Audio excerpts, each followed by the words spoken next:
दोस्तों, अगर आप पैन कार्ड एजेंट आईडी लेना चाहते हैं तो कृपया हमारे दिए गए नंबर पर संपर्क करें। पैन कार्ड सेंटर लेने के लिए आपको कोई भी चार्ज नहीं देना होगा, ये बिल्कुल फ्री है। नमस्कार, मैं प्रियंका। आप लगातार सुर्खियों में बने हरिंदर ताऊ कभी अभी ट्रैक्टर पे बैठ के आज कार में क्या देखा जाए कि किसान आंदोलन से आप ही फेमस हुए सबसे ज्यादा। नहीं है कि लॉकडाउन है, बसें और टेम्पो नहीं चल रहे हैं और तुम्हारे ताऊ पर साइकिल भी नहीं है। तो ये भाई आ रहे थे, मैंने पूछा चल रहे हो तो कहा तो भाई मुझे भी बैठा लो। तो रिक्वेस्ट करी है बस, किसी ने इन्होंने बैठा लिया, इनका धन्यवाद। कहना यही है कि ताऊ केवल आंदोलन से फेमस हुए हैं। हाँ, किसान आंदोलन की सबसे बड़ी देन है और मैं फेमस नहीं हूँ। फेमस नहीं कहते इसे किसानों का, देश के लोगों का और विदेश के लोगों का, जो हमारे हिंदुस्तान के लोग विदेशों में रहते हैं, ये उनका प्यार है। फेमस कौन होता है? फेमस राजनेता होते हैं, फिल्म स्टार होते हैं। आप उनसे अब कम थोड़ी ना है। अब लोग आपके साथ सेल्फी ले रहे हैं। अरे वो तो प्यार है कि वो भी देख रहे हैं कि ताऊ भी किसान, हम भी किसान, अपने किसान का फोटो ले लो। ये प्यार है। मैं किसी प्रोफेशनल में थोड़ा ही हूँ कि भाई मैं कोई खिलाड़ी हूँ या मैं कोई फिल्म स्टार हूँ या मैं कोई राजनेता हूँ। मैं तो आम नागरिक हूँ, पैदल चलने वाला। आपने देखा होगा वहीं किसान आंदोलन से उड़ती उड़ती सुर्खियां आ रही है कि किसान आंदोलन में पड़ गई है फूट। अब अगर ऐसा कोई कहता है तो वो आंदोलन का दुश्मन है। आंदोलन में कभी फूट नहीं पड़ी। ये आंदोलन को बदनाम करने का किसी ने तरीका निकाला होगा। वो हो सकता है बीजेपी आरएसएस वालों की कोई नई चाल आ गई हो। आंदोलन में कोई फूट नहीं। आंदोलन बहुत सिंपल, साधारण तरीके से, बहुत शांतिपूर्वक, सबसे प्यारा आंदोलन में कहीं ना कहीं ये भी बात इस समय सुनने में आ रही, जो यहाँ पे प्रवक्ता आते हैं, जो बोलने आते हैं, उनको रोक दिया जाता है, नहीं बोलने दिया जाता है। कहा जाता है जब तक आप किसी यूनियन से नहीं जुड़ते आप नहीं बोल सकते। ऐसा क्यों? नहीं, हमने तो सुना नहीं किसी को ऐसा कहा गया। ऐसा नहीं कहते किसी को। और अगर किसी को किसी व्यक्ति ने कहा भी हो तो भाई वो कमेटी से बात करे। कमेटी यहाँ किस लिए है? राकेश टिकैत जी यहीं रहते हैं और गौरव टिकैत यहीं रहते हैं और किसान यूनियन के बड़े बड़े पदाधिकारी यहीं रहते हैं। भाई उनसे बात करेंगे। भाई स्ट्रीम मीडिया में एक क्वेश्चन इस समय बहुत वायरल है कि आंदोलन जरूरी है या महामारी जैसे में आंदोलन ज़्यादा जरूरी है। तो राकेश टिकैत जी का उधर से आंसर आता है महामारी भी नहीं, हमें आंदोलन ज़्यादा जरूरी है। देखिए, अगर कोई बीमार होगा कहाँ जाएगा? हॉस्पिटल। तो सरकार हॉस्पिटल पे ध्यान दे, दवाइयों पे ध्यान दे। किसानों का काम है। अगर सरकार को, केंद्र सरकार से बात करिए कि सरकार को ये 3 काले कानून बड़े दिखाई देते हैं या महामारी बड़ी दिखाई देती है। सरकार को काले कानून बड़े दिखाई दे रहे हैं और हमको महामारी बड़ी दिखाई दे रही है।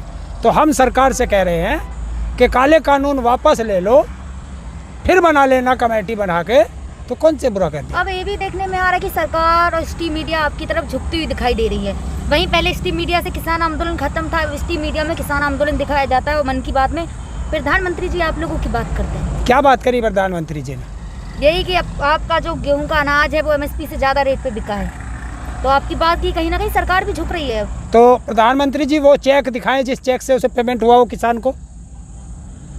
देखिए, झूठ बोलना घर पे बैठ के बहुत सस्ता पड़ता है। मैं अपने घर पे बैठ के कुछ भी झूठ बोल दूँ, लेकिन जब ग्राउंड पे आऊँगा ना, हकीकत तब पता चलेगी। प्रधानमंत्री आपदा का भी सर्वेक्षण हवाई करते हैं। ज़मीन पे चलिए, अगर ज़मीन पे चलते हैं तो मंडियों में देखिए कितने किसानों का गेहूँ पड़ा है। जैसे कि अब पूनम पंडित ने कहा है कि वो निर्दलीय चुनाव लड़ सकती है, तो क्या आपका भी ऐसा माना जाए आप भी कहीं से चुनाव लड़ सकते हैं? मेरा आज इस आंदोलन में आने से भी पहले कहा है, जब इससे ये आंदोलन शुरू हुआ है, मैंने उससे पहले भी, मैं विकलांगों का आंदोलन करता हूँ, मैंने विकलांगों के आंदोलन में भी कहा कि ये हरिंदर कभी चुनाव नहीं लड़ेगा। कैसे लड़ लेगा? अगर आप चुनाव लड़ने के लिए पैसा चाहिए, लोगों का सपोर्ट चाहिए। मेरे पास टिकट खरीदने तक का पैसा नहीं है, जो टिकट पर्चा खरीदते हैं डीएम से जाके। अगर आपको कहीं से टिकट मिलता है तो आपको उसमें दिक्कत क्या है? क्योंकि देखिए, अगर आप आंदोलन चला रहे हो, आपको समझ है, तो आप ग्राउंड पे भी वही काम कर सकते हैं ना। अरे टिकट मिलने से चुनाव जीत गए? जनता जिताती है और वो खर्चा होता है। लोग आपको चाहते हैं। चाहने से ये नहीं होता। वहाँ उन लोगों को जाना चाहिए, बहुत बुद्धिजीवी लोग हैं, उनको जाना चाहिए।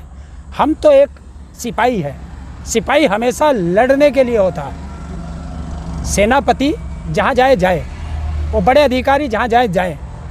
सेना का, सिपाही का क्या काम है? सिपाही का काम तो हमेशा लड़ना। तो एक कार्यकर्ता का काम है कि वो संगठन के साथ रह कर के लड़ता रहे। वहीं टिकरी बॉर्डर और सिंधु बॉर्डर पर लगातार किसानों की संख्या बढ़ रही है, वहीं गाजीपुर बॉर्डर पे इस तरीके से नहीं दिखाई दे रही है। तो क्या योगी जी से डर गए हैं आप लोग?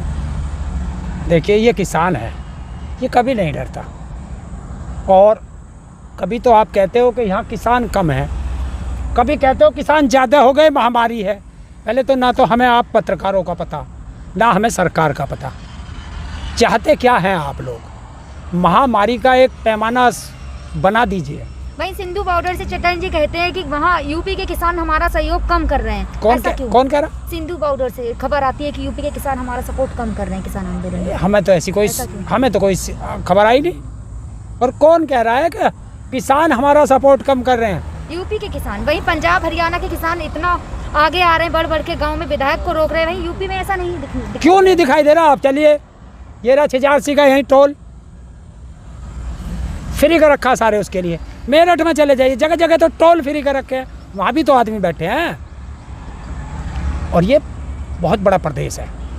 जैसा कि राकेश टिकैत जी ने साफ कर दिया, ये आंदोलन अब लंबा चलेगा। तो आप लोग एक तरफ तो सरकार से चिट्ठी लिखते हैं, एक तरफ खुद ही कहते हैं आंदोलन लंबा चलेगा, तो क्या समझा जाए? नहीं, देखिए, सरकार को कल को तुम कहते कि सर तुम सरकार से बड़े बन रहे हो, सरकार से बात नहीं करना चाहते, तो सरकार को चिट्ठी लिखिए, बात करिए। कल को सरकार ना कह दे किसान बात नहीं करना चाहता, क्योंकि ये झूठ बोलने वालों की सरकार है, हमेशा झूठ बोलते हैं। तो चिट्ठी लिख दी है, जब वो चाहेगी जब बात कर ले। लास्ट में आप यूपी के किसानों से क्या कहना चाहेंगे? किसानों का, यूपी का किसान सब एकजुट है, कसम एक खानी है, आंदोलन भी चलाना है और बीजेपी को कभी वोट नहीं देनी है।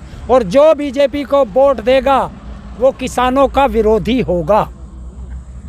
तो देखा आपने, हरिंदर ताऊ ने यूपी के किसानों से अपील की है कि खेती तो करनी ही करनी है, साथ में बीजेपी को वोट भी नहीं देना और विरोध भी करना है। आगे की अपडेट के लिए देख